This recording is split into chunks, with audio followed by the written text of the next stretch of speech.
Salut tout le monde, bienvenue dans cette 8e partie de la formation en JavaScript. Je suis Monsieur Njoya Mohamed, votre formateur dans cette discipline. Il sera question pour nous de parler des objets en JavaScript dans cette partie. C'est quoi un objet? Un objet peut être défini selon moi comme une espèce de variable pouvant contenir plusieurs expressions telles les valeurs primitives et ou des méthodes appelées encore fonctions. Je m'explique. Bien, je vais aller dans mon éditeur favori, d'accord, pour vous expliquer ma définition. Je vais créer un nouveau fichier qui va s'appeler les objets underscore objet objet et ça va finir .html, d'accord. Si vous n'avez pas, vous ajoutez l'extension .html. Je valide, je vais effacer ces petits éléments là, ok. Et là, je vais mettre comme titre les objets. Les objets, d'accord. J'enregistre bien à l'intérieur de la balise body. Je vais créer notre balise de balle dont on a l'habitude de travailler avec. P, je mets P espace id égale à, on va dire, pour afficher il doit montrer, d'accord. On va appeler l'id montrer, super. Et en bas je vais créer la balise script pour pouvoir mettre mes codes de JavaScript, ok, super. Je vais valider entrée. Dedans maintenant, je vais d'abord déclarer, d'accord, une variable afin d'établir la différence entre variable et objet. Mais il se déclare de la même façon utilisant le mot-clé var. Voilà pourquoi je préfère d'abord commencer par la variable, d'accord. Déclaration d'une variable. Bien. Pour déclarer une variable, on utilise le mot-clé var. Vous vous rappelez très bien, vous avez fait les premières vidéos. On va dire que véhicule, d'accord. Véhicule qui serait égal à, on va dire, voiture. Ok, on va voir ce qui s'affiche. Ok, d'accord. Oh, je vais reprendre voiture, d'accord. Je n'ai pas mis document qui va permettre d'afficher. On se rappelle très bien, pour pouvoir afficher je dois utiliser document get element by id. J'utilise quel id? Montrer qui est là en haut, d'accord, je le mets là, c'est lui qui va se charger de l'afficher dans la balise qui est en haut. Montrer point inner html égale à qui? Égale à ce véhicule là, d'accord. J'écris véhicule, ok, point virgule, super. Je m'en vais maintenant l'afficher là, et hop, voiture s'affiche, super. Je continue mon cours. Maintenant je vais passer au second point qui est la déclaration d'un objet. Ok, je vais d'abord créer les balises de base dont on a l'habitude de travailler avec, et en bas je mets le script. Ok, bien, d'accord, super. Je vais à la ligne en haut. La première balise aura pour id, on va dire id égale à obj, super. Et en bas maintenant je vais passer à la déclaration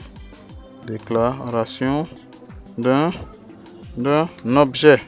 Ok, je vais à la ligne, j'utilise toujours le même mot clé var, d'accord, var, je vais écrire véhicule, ok, véhicule en majuscule égale à, j'ouvre les accolades, je ferme, point virgule, et à l'intérieur maintenant je mets mes attributs suivis de leur valeur. Comme premier attribut, je vais dire le véhicule aura pour nom, je mets la nom, deux points, on va donner, je mets entre griffes, le nom du véhicule va s'appeler Toyota, d'accord, virgule, le type, deux points, entre griffes, le type, excusez-moi, le type, entre griffes, on va dire A26, virgule, et moteur, deux points, on va dire turbo, pas standard, turbo, un moteur turbo, d'accord. Bien, on va s'arrêter là, et maintenant je vais chercher à l'afficher. Document get element by id. Notre id ici qui est chargé de l'afficher c'est obj, point inner html égale à véhicule en majuscule, puisqu'on veut afficher l'objet véhicule. Point virgule. Et maintenant, comme je n'ai pas précisé le nom de l'attribut, il va m'afficher objet et espace objet. Voilà, objet, espace objet. Vous voyez, je n'ai pas mis cela exprès pour que vous sachiez que le premier élément est une variable primitive. D'accord, on peut que l'attribuer une seule valeur. Alors que l'objet peut avoir plusieurs valeurs en même temps. D'accord, quand je parle par plusieurs valeurs, c'est-à-dire il y a plusieurs arguments auxquels on peut lui donner plusieurs valeurs. Donc je reviens sur mon éditeur. Pour afficher cet élément à la Toyota, d'accord, je suis obligé de lui donner un attribut. Je mets le point, d'accord, et je mets non. Alors il comprendra que je dois venir dans véhicule et récupérer le nom de ce véhicule qui est Toyota. Donc j'ai mis non, j'enregistre. Et lorsque je viens dans mon navigateur, et Toyota s'affiche, vous voyez. Si j'ai envie d'afficher, d'accord, d'afficher le type, je mets là type, point type, d'accord, et hop, j'enregistre. Vous allez voir, le type s'affiche, d'accord. Si j'ai envie de formuler une phrase du genre, ma voiture est de marque Toyota, type A26, avec un moteur turbo, j'ai mal écrit moteur, d'accord, ça va aussi rectifier.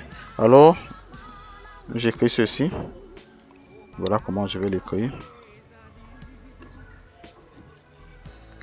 Ma voiture, d'accord. Ma voiture est de la marque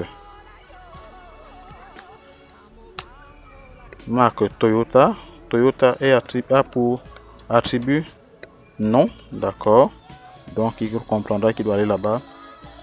Plus, espace, marque Toyota et de type ou modèle si vous voulez. De type, je vais devant plus. Quel type? J'écris là toujours véhicule, ok. Véhicule, point type. Là il va aller venir récupérer avant 6. D'accord, bien. J'enregistre, je vais pas aller plus loin. Je valide. Vous voyez, c'est ça la robustesse d'un objet. Il peut contenir plusieurs choses. Vous vous rappelez, dans la définition, j'ai dit ceci. Qu'un objet peut être considéré comme une variable. Pourquoi j'ai dit variable? Parce qu'on le déclare aussi avec le mot var. Mais sauf que lui, il peut contenir plusieurs expressions. Vous voyez, j'ai plusieurs expressions à l'intérieur. Et plusieurs méthodes. Donc à l'intérieur d'une variable, on peut lui donner aussi des méthodes, c'est-à-dire des fonctions. Bien. Je vais passer maintenant, on a fait d'une pierre deux coups. Je vous ai montré comment on déclare et comment on écrit l'expression d'une variable. Donc pour écrire l'expression d'une variable, j'ai besoin du mot-clé var, du nom de l'objet, excusez-moi, des accolades, d'accord, des attributs et leurs valeurs séparées d'une virgule. On n'a jamais oublié, pas point virgule d'une virgule, parce que je vous ai dit le point virgule marque la fin d'une instruction. Donc pour séparer deux éléments, on utilise la virgule. Ensuite, ça c'est un autre attribut, suivi de sa valeur, et ainsi de suite, attribut, suivi de sa valeur. Bien, le même élément, je vais le déclarer d'une autre façon. D'accord, je vais aller à la ligne, ok. Je vais dire var, pour déclarer un objet. Je vais dire, je vais déclarer, disons,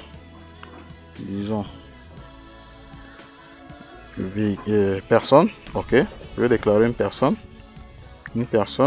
égale, j'ouvre les accolades, d'accord, j'écris ceci, la personne a besoin d'un nom, deux points, on va lui dire le nom, il va s'appeler monsieur Njoya, d'accord, virgule, je vais à la ligne, vous voyez, et je m'assure à ce que ça soit bien présenté, prénom, deux points, Mohamed, d'accord. Est-ce que vous voyez comment je présente? Je vais séparer pour que ça se présente bien.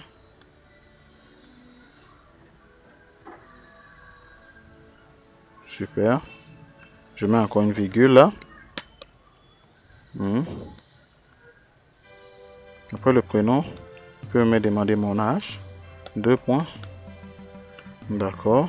Je vais mettre 39 ans. D'accord. 39 ans. Je peux écrire 39 hein, si vous voulez. Virgule. Et la couleur de mes yeux. Ou bien mon métier. D'accord. Métier. 2 points. Je mets formateur. D'accord. Super. Mais comme c'est le dernier élément, je n'ai plus besoin de mettre la virgule devant. Je n'en ai plus besoin. Vous voyez comment j'ai présenté. J'ai écrit var. C'est la même chose ici en haut. Var. D'accord. Le mot-clé pour déclarer un objet. Après, j'ai donné le nom de l'objet. J'ai aussi donné le nom de l'objet là. Maintenant, à l'intérieur, j'ouvre les accolades ici et je ferme là. D'accord. C'est la même chose. J'ai ouvert là et j'ai fermé là. Ok. Super. Maintenant, je donne mes attributs, leur valeur à côté. Mes attributs, leur valeur à côté. Les attributs, leur valeur à côté. Donc, ainsi de suite. Mais le dernier élément n'est plus suivi par la virgule. Parce que si vous mettez la virgule, ça veut dire que vous allez encore ajouter un autre attribut. Bien. Maintenant, j'ai envie d'afficher mon nom. Ok. Vous vous rappelez bien comment on fait pour afficher le nom. Je vais écrire. Avant d'afficher le nom, il faut que je crée la balise qui permet d'afficher aussi pour la personne. Ok. Je vais créer la balise P. J'espère que vous vous en doutiez déjà qu'il fallait qu'on crée la balise P pour afficher la personne. Espace ID égale à, je vais mettre obj underscore personne. D'accord. Et là maintenant je vais venir en bas. Document. Point. Get element by ID. Obj. D'accord. Underscore personne. Cela il va s'afficher. Point. Inner. H. HTML égale, on va dire, je vais dire ceci, mon nom est 2 points, je vais afficher mon nom, je vais concaténer, d'accord, je vais concaténer, je vais écrire l'objet personne, point, puisque c'est mon nom qu'on a demandé, je vais lui donner l'attribut non, point virgule pour marquer la fin de l'instruction, je vais dans mon navigateur. Et hop, mon nom, il y a déjà mot quelque part. S'il y a un mot quelque part, je dois vérifier cette erreur là. Mot. Voilà, c'est ça ici, mot. Je vais effacer. Super. Mon nom, très bien. Je vais actualiser. Mon nom, j'ai écrit mon nom est Joya. Super, bien. Donc, voilà, les deux méthodes marchent. Ça, c'est la même présentation, hein, sauf que ça, elle est beaucoup plus conseillée en termes de présentation pour que vous puissiez voir ce que vous avez initialisé pour l'objet. D'accord? Bien. Ok. Maintenant, nous allons voir comment déclarer des objets. Déclarer des objets et des attributs aussi, des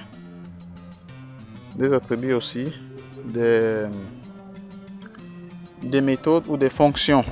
Bien. Ok.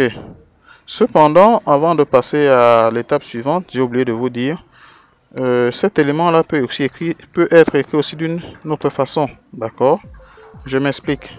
Cette façon d'écrire pour afficher le nom, on peut aussi l'écrire comme ceci. Je vais d'abord faire taire cet élément là, vous allez voir.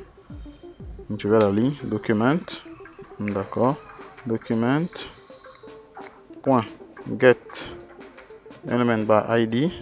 L'id ici c'était quoi là déjà? Il faut que je mette objet obj personne point in html égale à, j'écris personne. Je vais juste afficher mon nom, hein.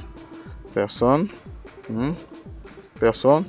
Je mets maintenant, j'ouvre je mets nom à l'intérieur, vous voyez, qui est différent de celui-ci. Ok, d'accord. Si vous voulez, je vais l'afficher maintenant, vous allez voir. Il va effacer cette phrase là et mettre seulement Joya. Et hop, vous voyez. Donc, je peux utiliser ceci. Bon, je vais mettre les deux, hein, pour que vous voyez. Plus et mon prénom est, je vais utiliser maintenant la première méthode, vous vous rappelez, personne, point prénom. D'accord. Point virgule. Vous voyez, je pouvais bien l'écrire comme ceci, hein. Personne. J'ouvre juste ceci, comme ceci. D'accord. À l'intérieur, je mets prénom. Je pourrais faire ça comme ça.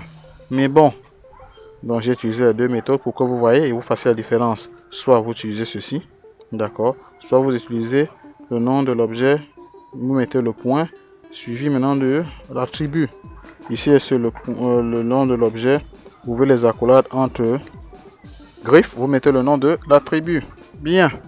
Donc ça, c'est pour les objets, leur forme de déclaration et comment aussi les afficher. Super, je vais m'arrêter là et je vais faire une deuxième vidéo où nous allons déclarer des objets qui comportent aussi des méthodes. On va aussi voir comment accéder à ces méthodes là à travers un objet. Sur ce, amusez-vous à afficher les éléments, à déclarer et rendre l'exercice encore beaucoup plus complexe. Donc vous pouvez déclarer des objets avec plusieurs attributs, 100, 200, comme vous voulez, mais sauf que ayez une règle de déclaration de vos éléments. Du genre, si vous commencez à déclarer les attributs en minuscules, assurez-vous que tout ce que vous déclarez soit en minuscules. Et vous vous assurez aussi que vos objets soient en majuscules. C'est pour que vous puissiez vous repérer dans votre façon de programmer. À chaque fois que vous allez voir une majuscule, vous saurez que soit ce sont des objets ou bien des fonctions. Ok, bien. Donc sur ce, je vais vous laisser là et bonne dégustation. N'oubliez pas de vous abonner, cliquez sur la cloche de notification en cas de nouvelles vidéos et aussi likez. D'accord. Je mets le lien WhatsApp pour ceux qui sont intéressés. Vous rejoignez le groupe, vous posez des questions et je vais répondre. Si vous avez des questions toujours dans ce sens-là, je suis prédisposé à vous donner des réponses et à vous clarifier certaines zones d'ombre qu'on n'avait pas compris. D'accord. Dans la prochaine vidéo, nous allons voir maintenant les objets, comme je l'ai dit tantôt, suivis avec des méthodes. Ciao, ciao, ciao.